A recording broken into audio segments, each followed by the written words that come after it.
Assalamualaikum, halo semuanya. Selamat datang di Suara Vokit, Suara Formasi Kit. Jadi, Suara Vokit ini merupakan podcast yang dibuat oleh Formasi Kit yang membahas seputar Formasi Kit dan juga prestasi-prestasi dari mahasiswa kebidikmisian yang ada di UPN Veteran Jakarta ini. Sebelumnya perkenalkan, namaku Nadia Sahida dari jurusan S1 Keperawatan Fakultas Ilmu Kesehatan angkatan 2020. Nah, di sini aku nggak sendirian nih, aku ditemenin sama teman aku, yaitu Ica. Halo Ica. Halo Nadia, kenalin nama aku Fatmaita Purba, biasa dipanggil Ica. Aku mahasiswa Fakultas Hukum semester 2 angkatan 2020. Salam kenal. Nah, di podcast kedua kali ini kita punya tema yaitu Talk About Competition with Mapres, yang tentunya di sini sudah ada kakak berprestasi yang akan kita dengarkan pengalamannya perihal perlombaan nih. Benar banget. Mungkin bisa langsung perkenalan aja dari kakak narasumber di sini, bisa disebutkan nama lengkap, jurusan, dan angkatannya. Bisa dari Kak Sri Ayu dulu mungkin?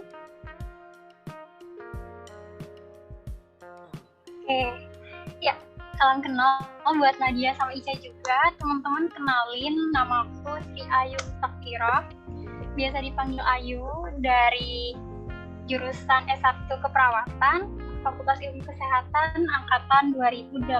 Salam kenal semuanya. Salam kenal juga Kak Ayu. Sekarang boleh Kak Bilal perkenalan. Oke, thank you Nadia, thank you Ica. Halo semuanya, salam kenal. Nama saya Bilal Soekarno dari FISIP Ilmu Politik 2019. Wah, ada dua narasumber dari dua fakultas berbeda nih teman-teman. Tanpa memperpanjang waktu, langsung aja ya kita tanya-tanya nih ke Kak Ayu dan Kak Bilal. Pertanyaan pertama aja nih langsung. Bagaimana sih awal mula kakak mengikuti perlombaan ini? Kan pastinya aktif dalam perlombaan ya. Pengalamannya itu di bidang apa, difokuskan pada bidang apa, dan sudah berapa lama aktif di perlombaan bidang ini? Bisa dari Kak Bilal dulu mungkin? Oke, bicara soal awal mula perlombaan ya, mungkin semangat kompetitif ini udah Bilal bangun tuh dari zaman SMP kali. Waktu itu kalau boleh cerita sedikit, waktu itu Bilal sekolah di SMP terbuka di daerah Tangerang waktu itu. Nah, waktu Bilal kelas 7 tuh ada seleksi OSN. Waktu itu ada seleksi OSN dan iseng tuh waktu itu coba-coba ikut seleksi dan alhamdulillah lolos waktu itu. Nah, kalau bicara soal perlombaan, buat Bilal tuh ada duka, ada senengnya, ada nangisnya juga iya mungkin ya. Waktu itu tuh setelah dinyatakan lolos buat mewakili sekolah ke tingkat provinsi, waktu pas itu menang gitu, pas coba ke nasionalnya kalah, dan waktu itu karena kalah kan bawa nama sekolah, terbuli lah saya gitu. Nah, waktu itu sempat juga gara-gara kalah lomba itu malah Bilal keluar dari sekolah itu. Nah, singkat cerita ketika Bilal kalah lomba, terus Bilal pindah ke Banjarnegara. Pindah sekolah SMP ke Banjarnegara. Gara-gara udah dibully, males gitu, udah cabut-cabutan sekolah, pindah ke Banjarnegara. Nah, di situ tuh nemuin tempat baru lagi. Di situ mikirnya gue harus bisa jadi sesuatu yang membanggakan buat sekolah ini, karena gue udah dianggap sebagai suatu hal yang jelek di sekolah yang lama. Nah, kayak gitu. Nah, ke Banjarnegara ikut lomba lagi, waktu itu sama matematika, OSN matematika. Nah, terus setelah itu kan dinyatakan lulus juga tuh dari SMP. Nah, ini cerita sedihnya tuh gini. Ketika udah semangat ikut lomba, waktu itu ada salah satu masalah keluarga nih yang lebih heroik lagi. Keluarga Bilal tuh dinyatakan bangkrut dan dinyatakan tidak bisa melanjutkan sekolah SMA. Lagi semangatnya lomba, coba teman-teman bayangin gimana. Terus Bilal sempat depresi, bahkan kalau teman-teman orang Jawa mungkin ini ya Bilal waktu itu Bilal di Banjarnegara di daerah Jawa, sedikit ini ya sedikit pedesaan, dan biasanya orang desa itu masih percaya hal-hal mistis dan orang-orang pintar. Di situ di satu sisi Bilal marah-marah sama keluarga, pengen sekolah yang penting pengen sekolah.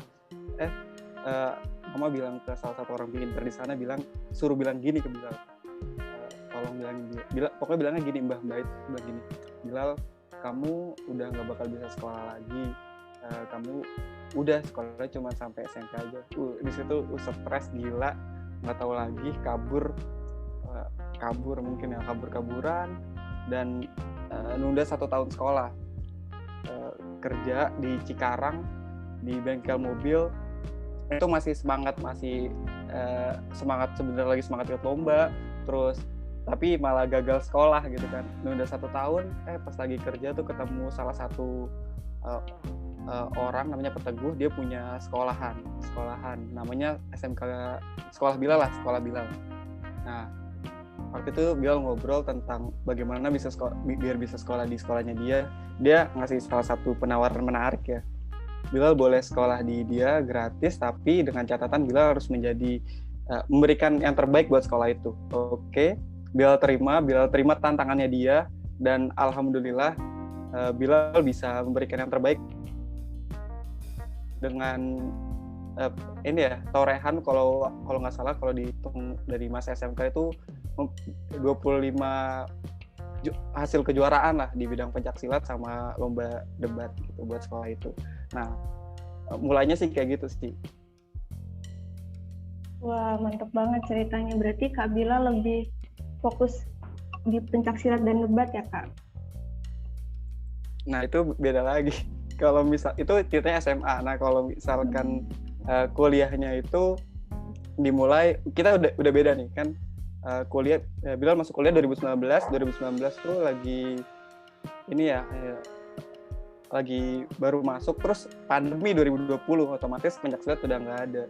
Di satu sisi Bilal suka nulis nih. Nah, kalau di kuliah Bilal fokuskannya sama hal-hal mengenai penulisan, kayak misalkan hal-hal ilmiah lah, misalkan esai, KTI maupun poster. Itu sih teman-teman. Berarti Kak Bilal udah aktif ikut lomba itu dari SMP ya, Kak? Dan itu udah banyak pengalaman sampai menunda dulu sekolah 1 tahun, terus dengan penuh perjuangan sampai kerja dulu, terus sekarang bisa kuliah dan juga tetap aktif di perlombaan-perlombaan. Mantap banget. Nah, iya gitu. Coba aku boleh dengar nih dari Kak Ayu, mungkin pengalamannya berbeda dengan Kak Bilal. Boleh diceritakan Kak Ayu gimana pengalamannya di bidang perlombaan ini, dan sudah berapa lama aktif di perlombaan yang Kakak tekuni ini? Boleh, Kak? Ya, sebelumnya udah dengar cerita Bilal, kayak keren banget Bilal. Wah, BTW aku juga tinggal di Tangerang, sekarang lagi di rumah di Tangerang. Kalau aku sih awal mula ikut lomba itu sebenarnya udah dari zaman TK gitu loh. Jadi kalau TK itu lebih ke lomba yang gak akademis sih, jadi lebih suka ngewarnain. Kayak ngeliat di keluarga aku tuh lebih banyak, kalau pas lagi aku lihat piala keluarga aku, kalau misalnya lagi kayak di Jawa gitu ya, mereka itu banyak piala mewarnai. Itu TK. Terus SD itu aku lebih suka lomba cerita. Terus di SMP aku matematika. Terus di SMA aku nyobain astronomi, karena matematika itu udah banyak banget orang yang ikut dan aku nggak bisa survive gitu loh. Jadi milih astronomi. Dan di kuliah aku pertama-tama itu pas lagi maba nyoba-nyoba PKM, diajakin sama Kating gitu kan, ayo coba PKM gitu. Tapi aku belum pernah lolos nih maksudnya ya, dan berharap di tahun ini bisa lolos. Dan cobain juga lomba debat, mungkin kayak tadi Bilal, tapi di debat ini aku udah beberapa kali coba, yang dari offline sampai yang debat online juga, tapi ya hasilnya kurang signifikan gitu ya, karena emang masih perlu belajar banyak. Dan pas lagi tahun 2020 itu coba di esai, dan sampai sekarang masih lebih fokus ke esai. Sebelumnya udah pernah ikut poster juga, tapi hasilnya juga kurang signifikan. Jadi sampai kalau misalnya ditanya dari awal mulanya, sebenarnya udah di BPTD itu udah seneng kompetisi itu dari TK sih, diajarin tetap ya berlomba itu kan bukan ngomongin tentang hasilnya, tapi gimana caranya kita bisa ngedalamin ilmu kita yang kita dapat, dan di lomba itulah kita bisa give kayak dapetin pengalaman sebanyak-banyaknya. Jadi kalau ditanya mungkin itu Nadia kalau dari aku. Terima kasih. Iya Kak Ayu, berarti Kak Ayu juga udah banyak juga dari TK. Memang TK itu banyak banget ya perlombanya, mewarnai, menggambar, nari, banyak banget. Aku juga waktu itu TK pasti ada aja lomba buat anak-anak TK. Terus selanjutnya nih, ada pertanyaan yang akan diajukan oleh Ica. Boleh, Ca? Oke, jadi kalau kita nangkep dari cerita Bang Bilal sama Kak Ayu tadi itu, ternyata kita bisa nangkep kalau kesuksesan kakak-kakak sekarang ini ternyata ada juga kegagalan-kegagalan yang dialamin, nggak langsung bisa sukses gitu. Keren banget sih. Nah, kalau aku nih Kak mau nanya, motivasi apa sih yang ditanamkan agar bisa terus konsisten mengikuti bahkan menjuarai perlombaan? Ini mungkin bisa dimulai dari Kak Bilal dulu ya, Kak. Oke, thank you Ica. Motivasi terbesar mengikuti perlombaan. Mungkin ini juga menjadi salah satu motivasi terbesar dalam hidup kali ya. Bilal selalu mempunyai misi balas dendam. Serem. Bukan, konteksnya bukan negatif. Misi balas dendam dalam hal ini adalah Bilal mencoba membuktikan apa yang menjadi omongan mereka yang sifatnya merendahkan. Kalau Bilal tuh pengen menunjukkan Bilal tuh tidak serendah apa yang kalian pikirkan loh.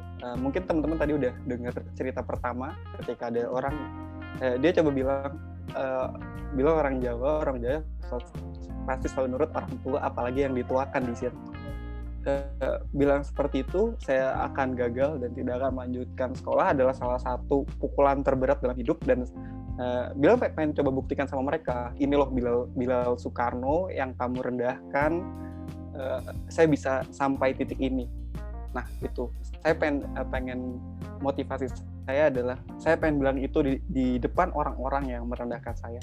Di sisi kedua, kalau kita bicara soal motivasi terbesar sebagai mahasiswa mungkin ya, bicara soal signifikansi peran mahasiswa. Bilal ini terpikir ketika waktu itu Bilal menjadi Kastrat BEM. Di satu sisi Bilal suka nulis, Kastrat tegasnya nulis. Sebagai mahasiswa kita mempunyai 4 peran ya, Iron Stock, Agent of Change, Social Control. Nah, bicara soal social control sudah saya lakukan gitu. Kalau bicara waktu itu Bilal bilang gini, sebagai Kastrat saya sudah melakukan sebagai fungsi social control, peran mahasiswa sebagai social control. Tapi ada satu hal yang terlewat, yaitu agen perubahan, agent of change.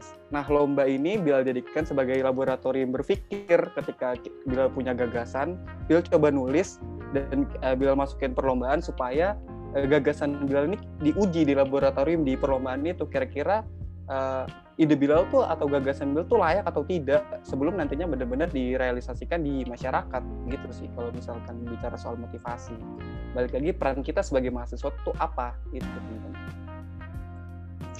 Oke, jadi ternyata motivasi terbesar dari Kak Bilal ini mau mengubah cemoohan menjadi tepuk tangan dari orang-orang. Keren banget sih Kak. Dan juga Kakak juga nggak lupa memikirkan bagaimana sih peran kita sebagai seorang mahasiswa di tengah masyarakat yang memiliki 4 peran sekaligus. Oke, makasih Kak Bilal. Kalau dari Kak Ayu sendiri gimana Kak? Kalau ditanya motivasi, aku yang sekarang nih ya, yang maksudnya kuliah udah semester 6, karena baru aktif lagi, maksudnya ikut lomba itu di akhir 2020, meskipun pas lagi maba, mungkin kalau pas lagi kita jadi mahasiswa baru pasti motivasinya karena kita baru terjun gitu ya di ranahnya perkuliahan, kita mau survive banyak, mau tahu banyak nih tentang dunia perkuliahan, dan di lomba itu kan banyak banget hal yang diuji, jadinya jadi semangat gitu buat ikut lomba di awal-awal. Tapi kalau misalnya ditanya sekarang, apalagi mungkin lagi pandemi, mungkin di luar sana juga ada orang-orang yang kayak ya udahlah kalau lagi kayak gini rebahan aja kayak gitu kan, ada mungkin yang berpikir kayak gitu. Tapi ada juga orang-orang yang mikir di tengah kondisi yang sekarang itu jadi peluang kalau misalnya lomba itu ternyata tidak harus jauh secara online aja kita udah bisa ikut lomba, bahkan biayanya bisa lebih murah karena kan nggak harus pergi jauh gitu ya. Nah sebenarnya motivasi aku tuh lebih ke sana sih, lebih ke manfaatin waktu kuliah, apalagi aku udah mau semester akhir juga nanti setahun ke depan. Jadi aku mau manfaatin waktu yang ada ini buat raih prestasi sebanyak-banyaknya. Karena di awal-awal itu aku lebih ke organisasi. Jadi di tahun pertama sama tahun kedua kuliah itu ya belum signifikan gitu ya untuk mengharumkan nama UPN, dan aku tuh pengen banget mengharumkan nama UPN, membesarkan nama UPN sehingga tuh dikenal sama orang-orang. Jadi ibaratkan kata kita yang membesarkan nama UPN gitu ya, nama kampus kita. Dan aku juga pengen banget kasih achievement buat diri aku sendiri gitu ya, suatu kebanggaan besar kalau misalnya aku bisa berprestasi. Karena mungkin orang pasti bakal lihat, oh si Ayu ini juara ini, tapi sebenarnya bukan itu yang aku harapkan, tapi aku lebih mengharapkan buat diri aku nih, pencapaian tertinggi aku buat diri aku gitu. Kalau aku ternyata bisa untuk survive di lomba itu, ternyata aku bisa masuk ke ranah ini, ternyata aku menemukan passionku kayak gitu loh. Jadi lebih ke nyari passion juga. Tadi udah beberapa poin, sama yang penting itu adalah berproses dan nanti hasilnya dijadikan bonus aja. Dan karena udah semesternya udah mau akhir juga, mau manfaatin waktu dengan sebaik-baiknya selagi ada lomba yang bisa dan sangat worth it, kenapa tidak? Kayak gitu mungkin Ica kalau dari aku. Oke, makasih Kak Ayu, keren banget. Di saat orang-orang lain berlomba-lomba untuk masuk ke kampus-kampus dengan nama yang udah besar, tapi Kak Ayu sendiri mau membesarkan nama kampus, itu keren banget sih Kak. Makasih Kak. Mungkin bisa dilanjut sama Nadia, masih ada lagi nggak pertanyaannya? Masih dong, Ca. Aku lanjut nih pertanyaannya. Kan pastinya tadi sudah diceritain ya, baik Kak Ayu maupun Kak Bilal itu ikut organisasi. Dan selain organisasi kan pasti ada juga kegiatan-kegiatan kuliah dan juga tetap pengen ikut aktif dalam perlombaan. Nah itu tuh gimana sih Kak cara membagi waktunya? Kan pasti aja ada nih, misalkan kita pengen ikut lomba, tapi tugas kuliah tuh pasti ada aja gitu. Terus berdatangan, itu gimana sih Kak cara membagi waktunya? Dan juga kan tugas organisasi juga merupakan tanggung jawab kita ya, jika kita ikut organisasi.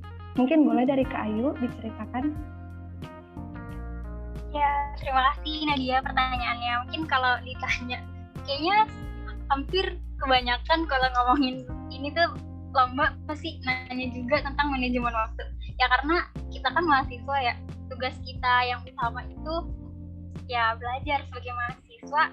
Terus tapi di satu sisi kita ikutan organisasi, tapi juga kita aktif lomba juga. Nah, gimana cara bagi waktunya? Kalau aku sendiri nih ya, kalau boleh sampein mungkin kayak gini. Jadi kita tuh jangan mau diatur sama waktu, tapi kita yang ngatur waktu gitu. Jadi ibaratkan kata, kita kan punya 24 jam nih. Ya kita manage 24 jam itu, kita bagi-bagi tuh waktu jadi 4 kuadran.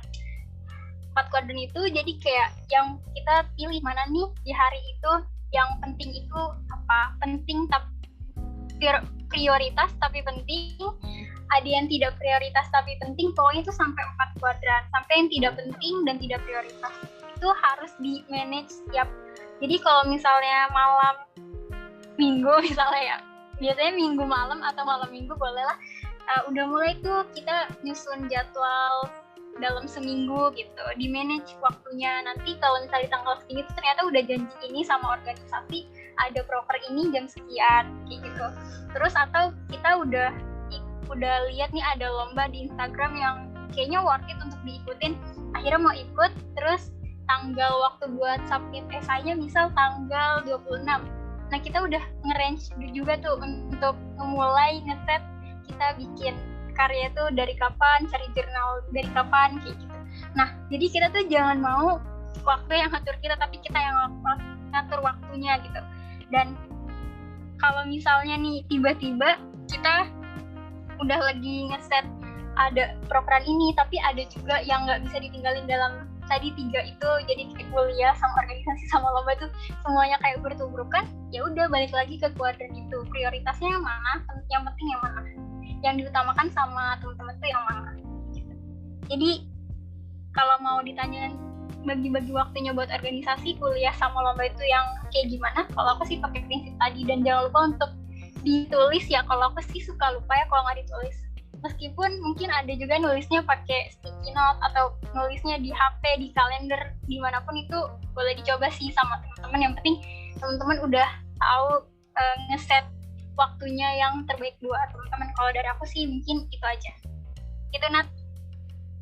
Mantap nih. Prinsipnya Kak Ayu itu tentukan prioritas berarti untuk mengatur waktunya. Jadi kalau dari Kak Ayu itu sendiri, Kak Ayu menetapkan kita yang harus bisa mengatur waktu dan jangan mau diatur oleh waktu. Mantap banget nih. Kalau dari Kak Bilal, boleh gimana Kak caranya buat pembagian waktunya? Oke. Kalau bicara soal manajemen waktu antara lomba, kuliah, dan organisasi ya, sebenarnya kurang lebih sama apa yang disampaikan oleh Mbak Ayu tadi. Benar sih, kita harus nunjukin apa yang menjadi prioritas dalam diri kita, entah kuliah kah, atau lomba, atau organisasinya. Yang jelas kalau kita mahasiswa, tugas pertama kita adalah kuliah. Jangan sampai dua hal tadi atau hal-hal yang lainnya mengganggu proses perkuliahan kita. Karena percuma juga kan juara lomba tapi kagak lulus mata kuliah kan nggak enak lah. Nah, dalam prioritas itu mungkin Bilal mikirnya gini. Tadi Bilal udah nentuin nih kuliah hal yang penting gitu. Nah, dalam seminggu kita kuliah berapa kali sih? Misalkan teman-teman 24 SKS kan tetap aja kan masih ada waktu-waktu kosongnya. Nah, kalau Bilal tuh nyoba bagi waktunya, Bilal punya catatan di deket kasur gitu. Jadi kalau misalkan melek tuh langsung ada catatan, oh ya hari ini kerjaannya begini gitu. Jadi Bilal punya catatan bener. Pertama, dalam hari ini misalnya harus ngerjain tugas ini, atau hari ini harus ngerjain tulisan ini, atau misalkan hari ini harus ngerjain yang lainnya, tugas organisasi. Nah itu semua udah Bilal catat dalam buat sebulan ke depan atau 3 bulan ke depan bahkan. Nah itu kadang-kadang menjadi penting. Nah jangan lupa gitu, ada salah satu instrumen pendukung buat kita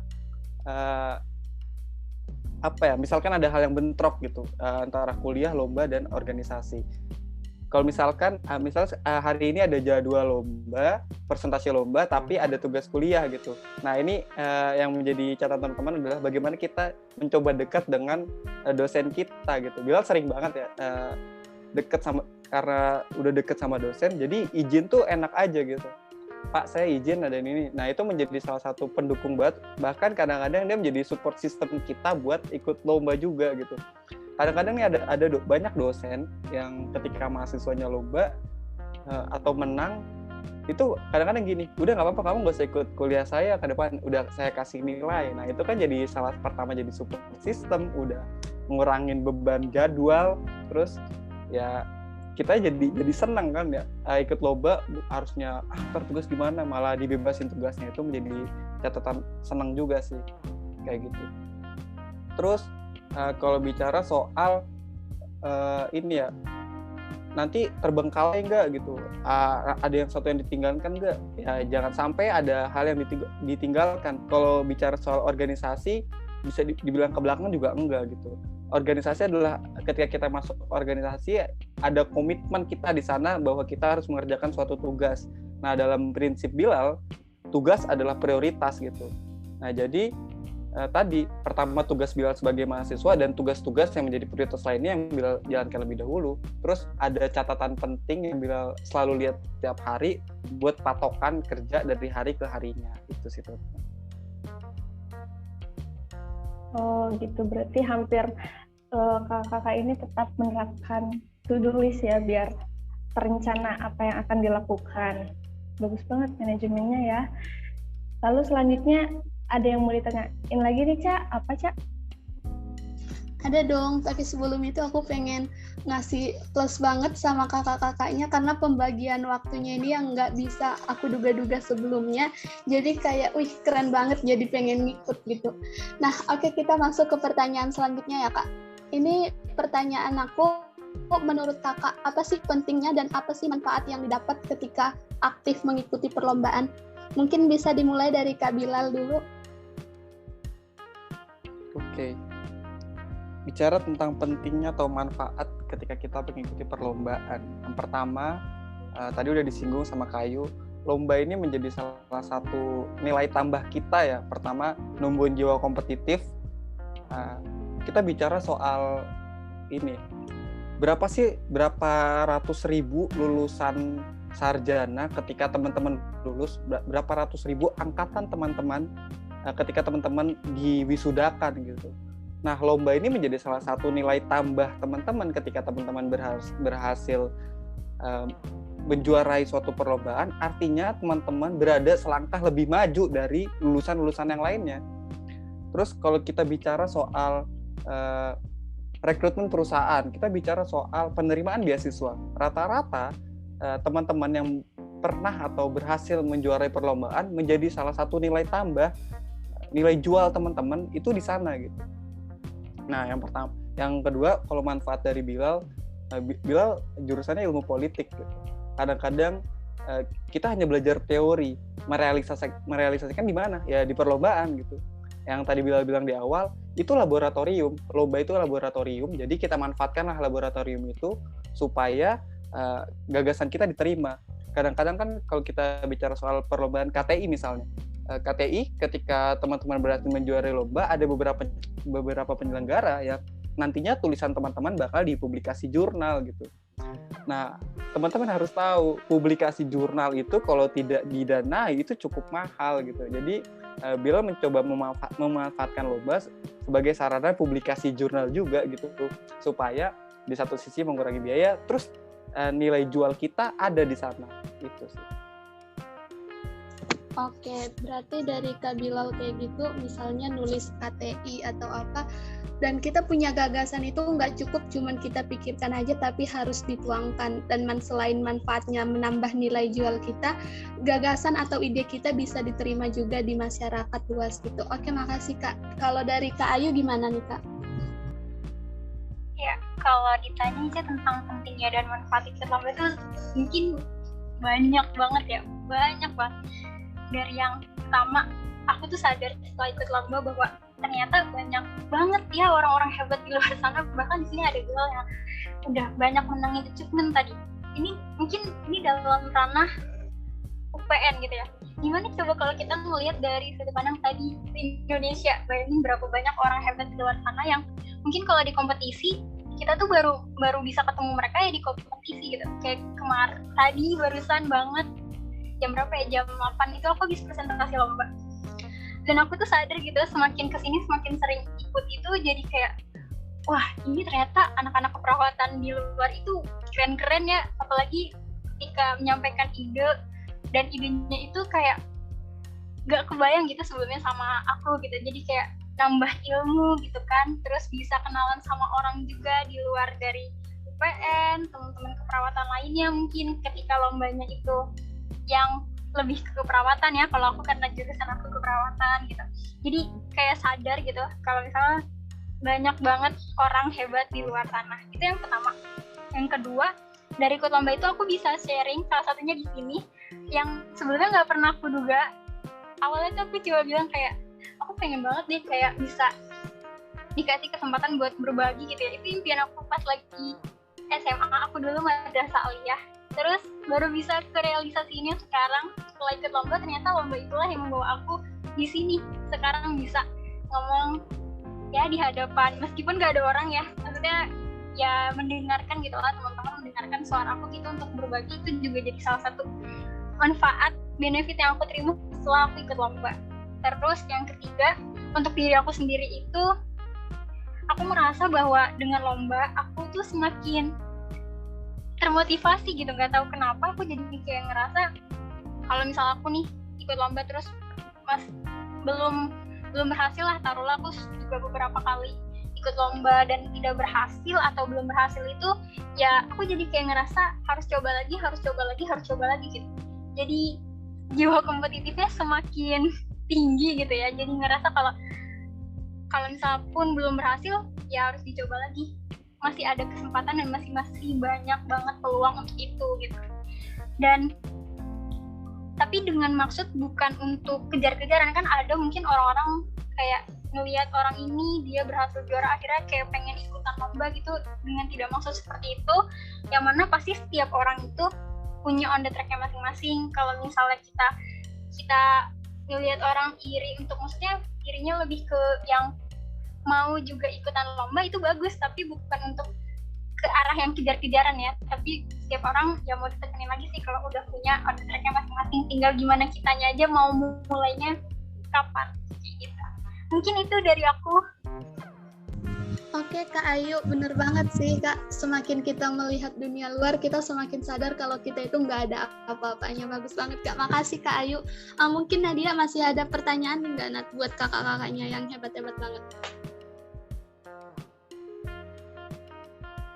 Wah, pastinya hebat banget nih narasumber-narasumber kita sekarang.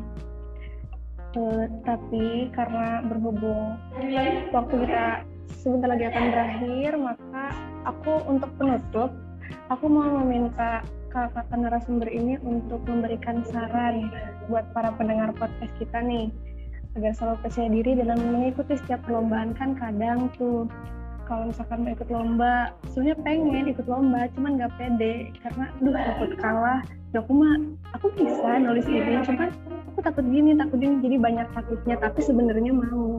Itu ada saran nggak sih Kak? Boleh dari Kak Ayu mungkin? Ya, terima kasih Nadia. Pertanyaannya ini pertanyaan terakhir juga mungkin ya, dan sekaligus saran buat teman-teman yang mungkin aku juga pernah ada di posisi itu, karena mungkin kayak kelamaan mikir buat ikut lomba gitu ya, mungkin kelamaan mikir, padahal kalau teman-teman udah punya, ibaratnya udah punya ilmunya gitu, terus tinggal eksekusi ibaratnya lah ya, tapi kelamaan mikir jadinya kesempatannya terbuang kayak gitu. Pertama sih kalau dari aku, orang-orang itu bisa percaya diri karena mereka punya ilmu. Nah kalau misalnya teman-teman mau misalnya ikut lomba esai taruhlah, nah teman-teman harus pelajari dulu esai itu apa, jadi dalami dulu esai itu apa, pelajari dulu ilmu terkait lomba tersebut yang mau teman-teman ikutin gitu. Jadi jangan tiba-tiba ikut lomba tapi aduh esai itu apa ya udah ikut aja deh gitu. Itu aku pernah tuh kayak gitu, dan aku nggak mau sih ada di kondisi itu lagi. Jadi aku makanya ngasih saran ke teman-teman untuk cari tahu dulu ilmunya terkait lombanya. Dari situ tuh kita bisa jadi ngerasa lebih pede gitu teman-teman, karena ya itu teman-teman tahu ilmunya. Yang kedua,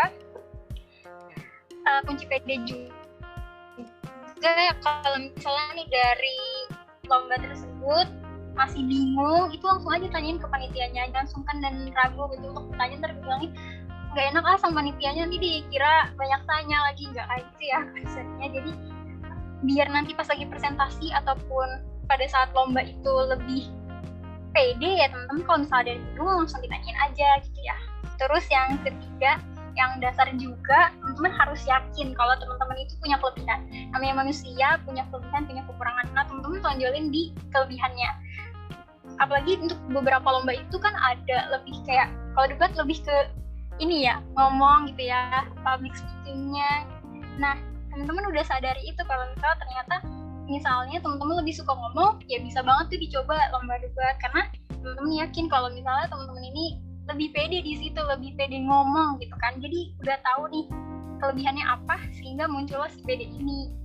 Kalau dari aku sih mungkin itu untuk pede. Semoga teman-teman juga bisa nerapin ataupun udah nemuin juga gimana caranya biar makin pede buat ikut lomba. Terima kasih. Iya, makasih juga Kak. Ini juga bisa jadi saran nih buat aku. Jadi intinya kita tuh harus tahu kita tuh punya kelebihan di bidang apa, dan juga kita harus tahu nih ilmunya. Kalau misalkan kita mau ikut perlombaan itu jadi harus didalami terlebih dahulu. Kalau dari Kak Bilal sendiri mungkin ada saran buat para pendengar podcast ini? Oke, saran buat para pendengar kurang lebih sama apa yang disampaikan oleh Mbak Ayu.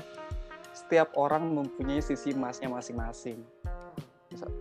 Misalkan Nadia, saya Nadia seseorang yang sangat suka dengan hal ini, dan saya yakin saya bisa.